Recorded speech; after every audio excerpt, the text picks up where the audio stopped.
And without further ado, I give you Sheila Pree.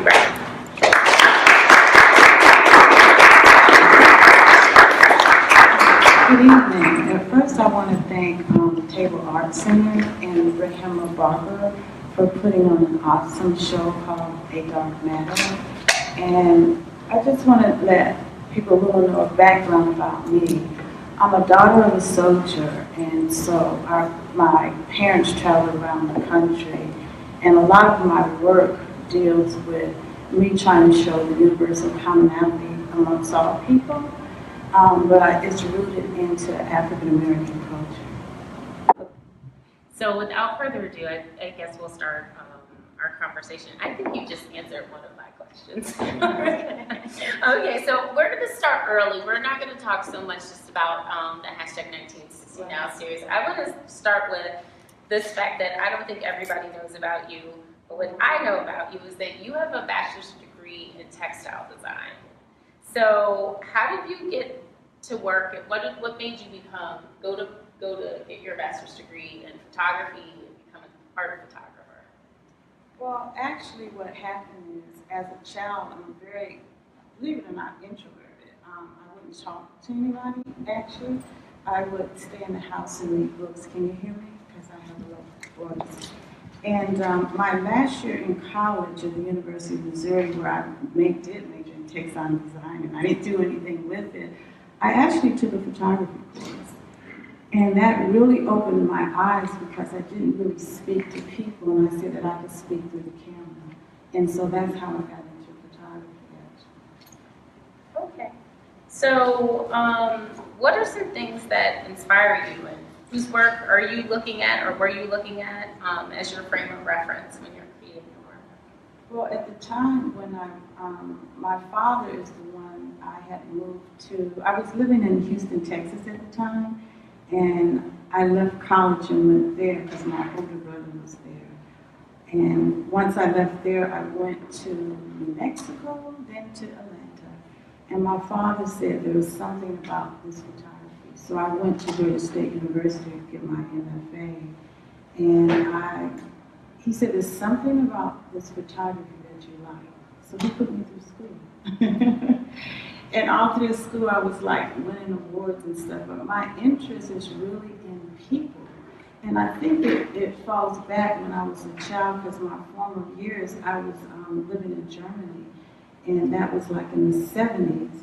And people would always want to touch our hair and our skin. And as a child, you didn't really understand that. We'd be on the train, and I wonder why we would let them do that. And so I was always a curious child. So I think it referenced back then, because in a lot of my work, I take portraits of people. Like this recent work that I'm doing right now with 1960 Now, one of the artists, the photographers that I was really looking at was Richard Avedon. I don't know if you might know Richard Avedon. And if you could notice, I use the white background, and I focus on the faces and the eyes in this body of work.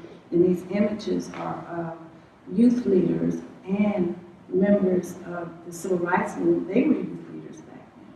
So I'm talking more about intergenerational. And when I was in my studio, what happened is when the court decision with Trayvon Martin happened, and I felt that me as an artist needed to get out of the studio and get on the ground to really find out what was really going on. And that's how I got involved in 2015 of photographing and documenting these protest images. So some of the images that we're seeing aren't just the 1960 Now series and the images from the protests, but they're from like the Plastic Bodies series. Like, would you say your experience, like you were talking about how people would try and come up and like touch your hair when you were a kid, is that why you sort of did these images, the Plastic Bodies series? What was the impetus for something like that? I don't know. I didn't play with the Barbie doll when I was young. Actually, when I was in grad school, I was thinking about black bodies. And I was especially thinking about black women and how they viewed their bodies, and how black bodies cannot fit the standard, what you call the ideal beauty of Western culture. And I started looking at the Barbie doll. And every woman can't sync to the ideal standard body of the Barbie doll, but I was more specifically interested in women of color.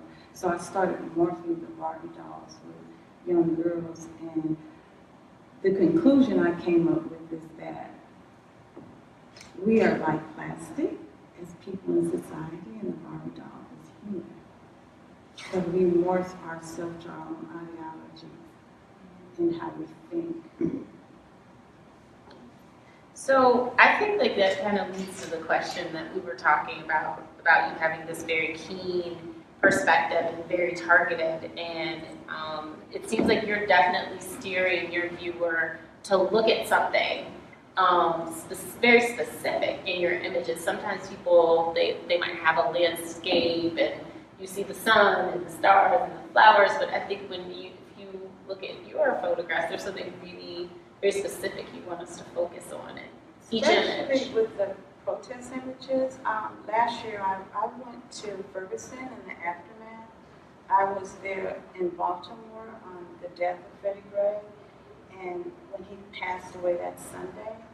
And I wanted to show a different side of what the media project within these communities, because what happened in Baltimore, and I'm not in those communities, okay? And when Freddie passed that Sunday, that's when they started actually protesting. And believe it or not, they're all peaceful protests, but the media doesn't project those type of images. You'll see it. You just saw an image there. This was the beginning of one. This reminded me of the 1960s. So what I'm looking for, I don't really click my camera like click, click, click, click, click. I'm looking for something. I'm trying to capture moments because I saw the love, I saw the passion, I saw the frustration, and I see the hurt. When I went into West Baltimore, I actually got cussed out and told me to get the hell out. And we don't want you here, white people here, or the media here, because the only time that you come into our communities is to talk about something negative. So I was saying, oh my God, what am I going to say? This is in my head of how to connect. And I thought about Don Lemon when he was in Ferguson and he was on national news, and when they had the young people call it the uprising, he mentioned that he thought he smelled marijuana in the air. So I brought that conversation to them, and they said, yeah, that's effed up. And I said, yeah, it is. So that's how I was able to connect with them. And then an older woman came up to me, and she said, to be honest with you, I just got out of jail. And she said, I've been on crack. And she said, I don't have any money. So I looked at her, and I said, well, ma'am, I don't have any money. I can give you a hug. I don't know why I said that, and we hugged and cried. I mean, it's really emotional down there. You have to really understand. I'm going to use the hashtag Black Lives Matter. It's even though I don't live in those communities and I am African American, and sometimes we take on those same ideologies like everybody else when you move into suburbia or whatever, but you have to go into the communities to really understand, because what the media is really doing is showing you bits and pieces of what they want you to show. When I was down in West Baltimore, the media would come down, CNN, all of them.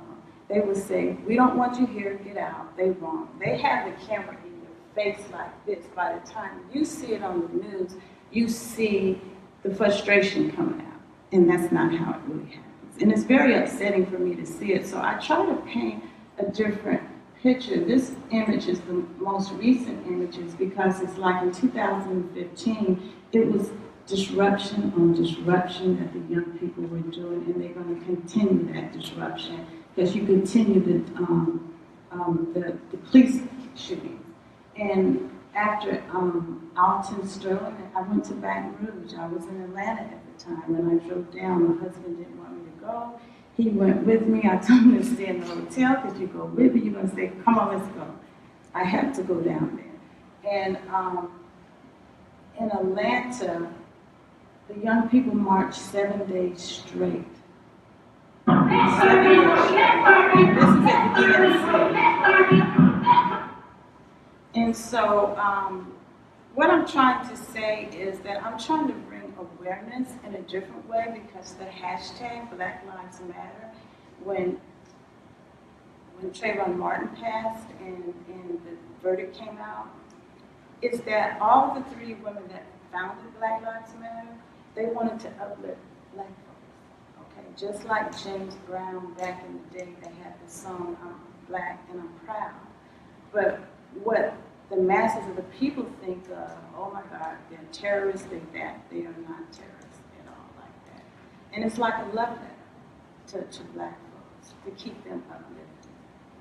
So you've been talking about like how like the energy on the ground. Like one of the things that I sort of was like really curious about, just looking at the video, to see these images become like real time and real like moving. Like it's interesting to sort of see them. They're documented, and then there's this sort of historicized nature to photography. But in video, there's this very real element to it, and I just wonder if you could talk a little bit more about like the energy of those protests, like because like even if you look at the video, if any of you have seen the video, there's one very confrontational part, but he's not being confrontational. No, he's not being confrontational. When I went to Ferguson, in the aftermath. I've never felt so much tension in the air. There is so much tension in the air. And recently when I went to Baton Rouge, it's like, it wasn't tension. The Black Lives Matter were there, but the people from Baton Rouge was there. They were,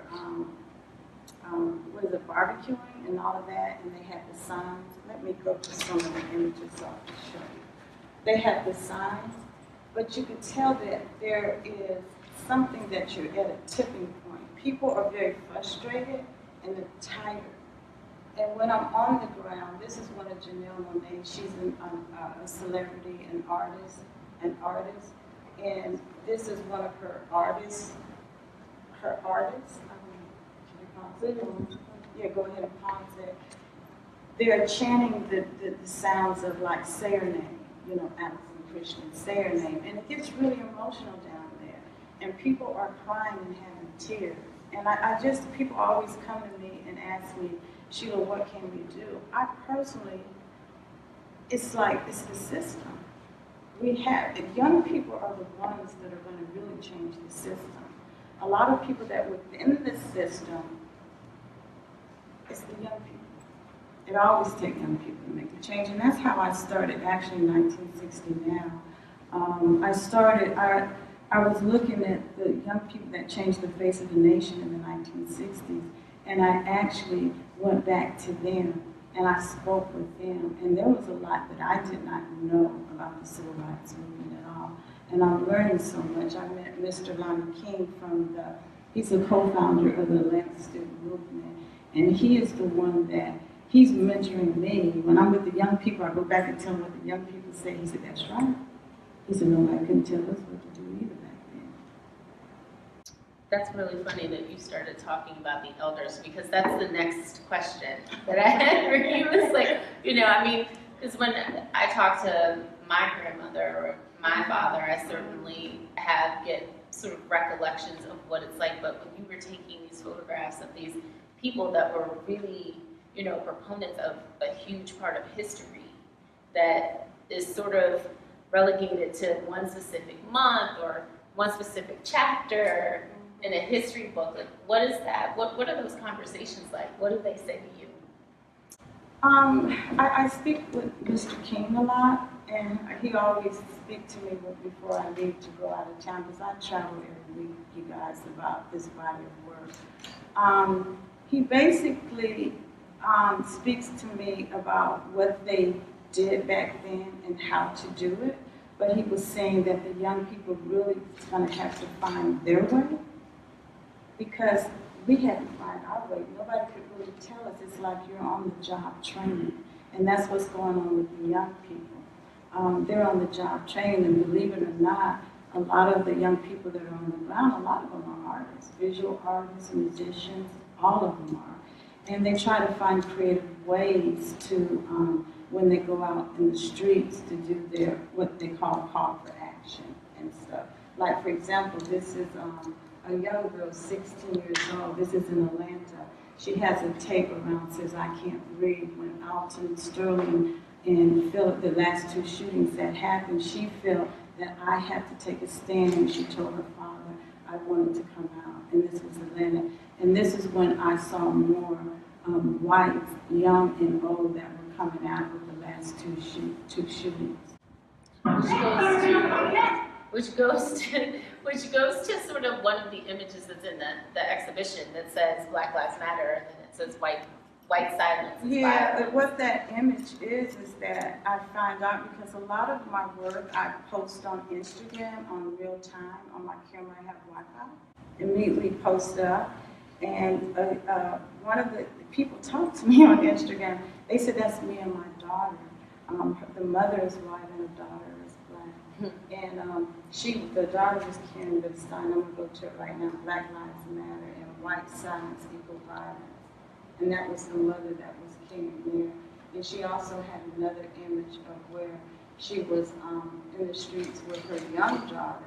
And she says, it's my dead hands. That's the image. And this is it right So here. this is the Black this is Lives the Matter. the Black Lives Matter. That's the daughter, and the woman Yes. is her mother. That's, Wow. Yeah, that's the mother. And then the young people in Atlanta, like I said, they marched 7 days straight. They were in Buckhead, that's the rich area, and it was so many police officers, state troopers, everybody, but they were not going down. And believe it or not, do you guys know who Andrew Young is? That's from the Civil Rights Movement. He actually called them unlovable brats. And the young people went to City Hall, and they made shirts called Unlovable Brats, and they were protesting for the mayor in the office. So, I mean, you talked about the idea of the sort of universal nature. Like your work could be considered, representative of the African diaspora, but it has this sort of common objective to sort of find this universal focus. And what I would probably ask you is, like, with this most recent body, how is that universality displayed? Whereas, like, it's something like, the Suburbia series or the Plastic Body series, which I think every girl can relate to, like, the plastic smoothness and perfectness of Barbie. And thinking, like, wow, this is really odd. But, I mean, I think you kind of talked about it before, but with seeing how people are coming out now, and right now people are saying, America's more divided than ever. What do you think? I'll just give you, I was at the DNC, and I felt everybody's feeling something, I can tell you that. And I think a lot of people are feeling about the system, whether it's on the left or the right or in the middle. And while I was at the DNC, was a lot of Bernie supporters there. And you could not sell a Clinton t-shirt at all. It was Bernie. Everything was about Bernie. And what happened that day, that last video that you guys keep seeing, they did a protest. When I say they, it was Black Lives Matter movement, Bernie supporters, everybody. It was called DNC Shut It Down. And we marched from the field to the City Hall to Wells Fargo. And what happened was it took us 2 hours to get there. And there was another group coming this way, converging together. These were the rest of the Bernie supporters. They didn't know who they were on this side. And I said, well, the leaders are leading on the Black Lives Matter movement. And they was like, oh gosh, Black Lives Matter, we understand what the system is doing now, we're with you. So with me saying that is that everybody's feeling something, and it is the system. That system has to be overturned and changed, but how do you do it? Because when I was on the ground, and I don't know if you guys saw the, TV, don't believe everything you see on the TV, okay? There were delegates that were walking out. They were taking their passes. They wouldn't let them in. They took over media tents, okay? They actually did a call for action that I think was the last day when Clinton, she spoke and they walked out. And so I don't know if you hear, I don't know, you have to go on social media to find out about all of that. But people are very disturbed. And I think that's the universal commonality, whether it's Black Lives Matter or the system. And that's what I see, because a lot of people were very disturbed there. There were young people, they were crying. Older people were crying. They said, I'm sick of this. I'm sick and tired of this. Just crying on the street. Hmm. Yeah. So I guess just to kind of round it out for the last question, and then I'll open it up for anybody else that might have some questions for you, is like really basic, I guess. What's the most important idea you'd like viewers to take away after looking at something like #1960Now or Suburbia series, which has been playing behind us, or Young Americans, or Suburbia, or I already said Suburbia, or Plastic Americans with the flag. Yeah. All I can do as an artist is to bring awareness. Either it's going to be accepted or rejected, and maybe hopefully if I could change one person, I feel that I have done my duty. Because what's her name, Nina Simone, said you should reflect, artists should reflect the times of our culture, and that's what I'm doing right now, and I feel that it's like my duty to do it. I thought I would be stopping with 1960 now, but every time they have a shooting, I'm there. I didn't go to Milwaukee, but I feel that I have to put it out in a different way and maybe talk about it in a different way versus what the media is talking about, and trying to bring people together that way. If it happens, either you're going to accept it or reject it. I appreciate the fact that you haven't said the mainstream media, because I think that's, no, I said I appreciate the fact that you haven't. I think there's a really, that for some odd reason, there's this mainstream media and then there's just the media, and I think that it's really important to say that the media together, whether it's quote unquote mainstream or outside of what that is, that, you know, some of these outlets are definitely constructing stories. And that I think one of the things that I see that's really important about your work is that you let people tell their own stories. Right. Like you take photographs, but you're not trying to say like, this is what this person says. These people, you post it, and these people contact you, or you allow somebody else to have a voice, which is really amazing. And I think that with all our smartphones, we are citizens that are journalists now too, because we see everything in real time on Facebook, through Instagram. And I think that's what's making people more aware, whether they want to believe it or not, you know? So I don't know. We live in a very, I think, an interesting time, and it's really going to be very interesting when November comes to the end of the year. On that note, I think I should open it up for questions. Thank you so much for taking the time to talk with me. And I hope that you all have questions. Is there anyone that has a question for Sheila? I see your hand right here. Yes, Sheila, very impressive. Well, as somebody who remembers the 1960s, you know, I think 1960 now is just wonderful and rich. And I just wonder, when you're talking to people who don't actually remember the 60s, and here I'm not sure if I'm talking about everybody in general, or people of color, or white people, but how, I guess I'm kind of wondering, how deep is the resonance? Because my impression is that most people have, you know, actually very little sort of knowledge about it. And so are people being drawn in? Are they satisfied with sort of superficial parallels between the two? Are they drawn in to really want to know what it was like then, how it's the same and how it's different now?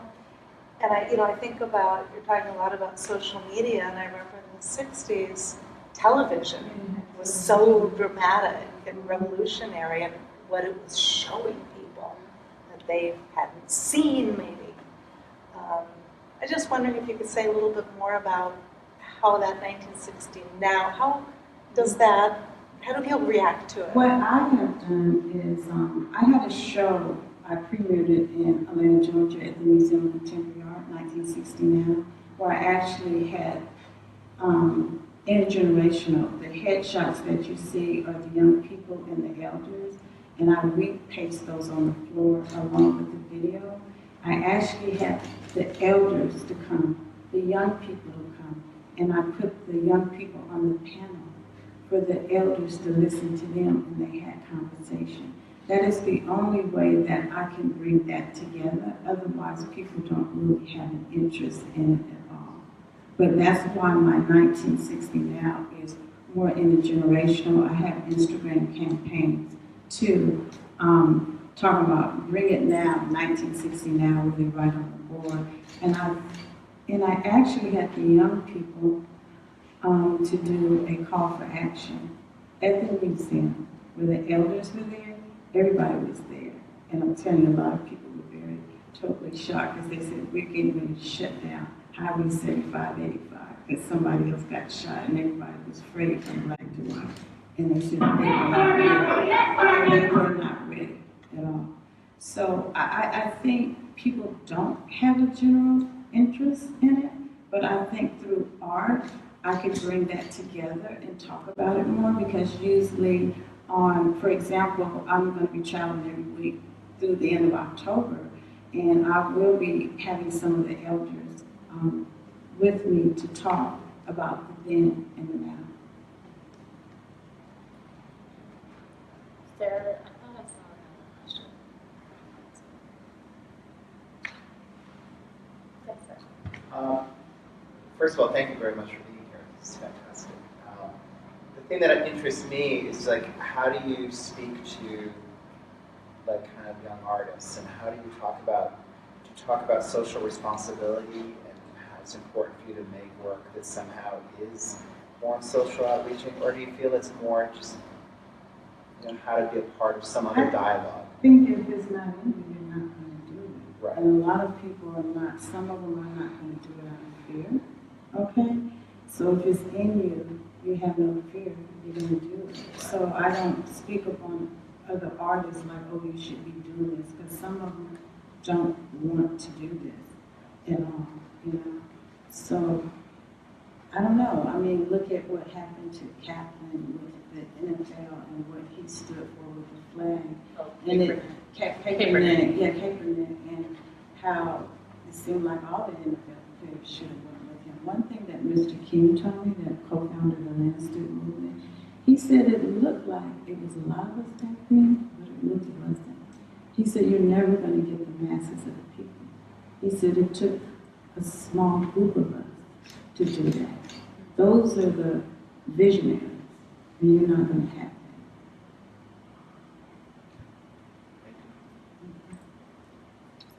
that. Any other questions? Any of you young people, do you have any questions? Is there anything you want to know? Because you guys kind of know, maybe you could tell me something. I've been on the ground. I know the theme song. The theme song on the ground is Kendrick Lamar. Is We're Gonna Be All Right. Well, okay, yeah. What would you suggest to younger generations on how to, I guess, not bypass the media, but look past and go deeper into understanding, where these people are coming from? If you really have a thirst of really wanting to know, why don't you go to some of the meetings? Because I know I've traveled to a lot of the universities, and when I talk to them about Black Lives Matter movement, they said, well, on TV, they said that they're a terrorist group.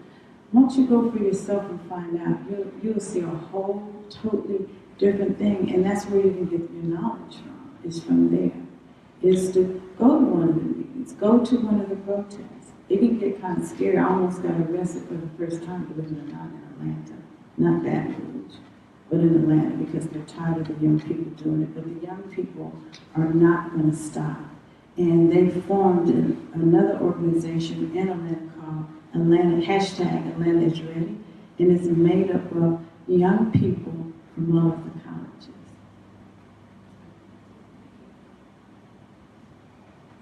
Earlier you were talking about young people protesting for like 7 days. Is that in Baton Rouge? And also, what was that a result from? That was in Atlanta. Atlanta decided that they were going to constantly protest until the mayor come out and speak with them and have a meeting. And this was in the result of the last two shootings of Alton Sterling and Philip, I can't pronounce, his last name, Philip Castile, from No. Castile, Minnesota. And that's when the young people start, you have Black Lives Matter chapter there, but they formed, like I said, hashtag Atlanta is ready, and they marched for 7 days. But I left and went to Baton Rouge the night that they shut down the freeway, and because Mayor Kasim Reed was there, he had T.I. to come out there to try to control it. But right after that, they kept on marching, and they went to Buckhead, and the mayor was mad, okay? He came out with the police officer. He told them, I will meet with you on Monday at 9 a.m. So we all went down there. He only let certain people in there. Matter of fact, he had Usher.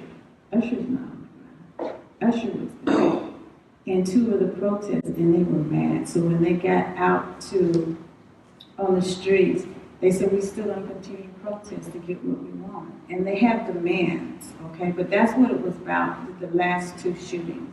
In Atlanta, like I said, they marched 7 days straight.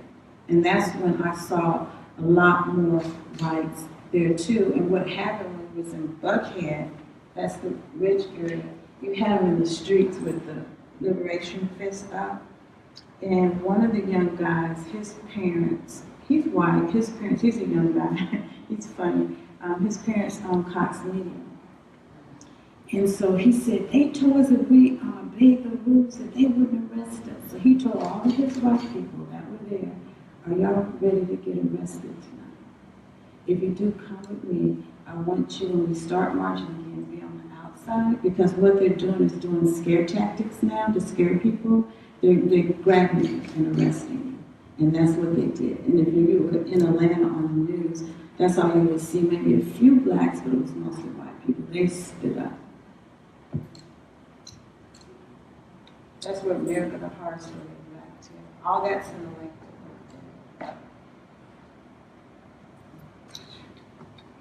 Are there any more questions? Well, I think that I'm going to thank you so much for coming this evening and invite you to come and talk to Sheila one-on-one if you'd like to, and also go into our gallery, so we'll be here for a little bit more. And we hope that we'll see you again here. We have a talk with Jason Patterson, who also has a piece in A Dark Matter, on Friday at 11 a.m. in our gallery. He'll be talking about his work in context with the exhibition theme, A Dark Matter. And we have a host of other programs. If you haven't gotten a Terrible Times or haven't gotten a list of our programs, please make sure you see me or one of our staff members. We'll wave our hands around for you. And we'll get you taken care of. Those are the elders, you guys. I forgot to tell you. I repaced them in Atlanta. They're like 12 feet high and they're still up. That's when I started 1960 Who, which moved into 1969. Yeah. Thank you, Sheila. Okay.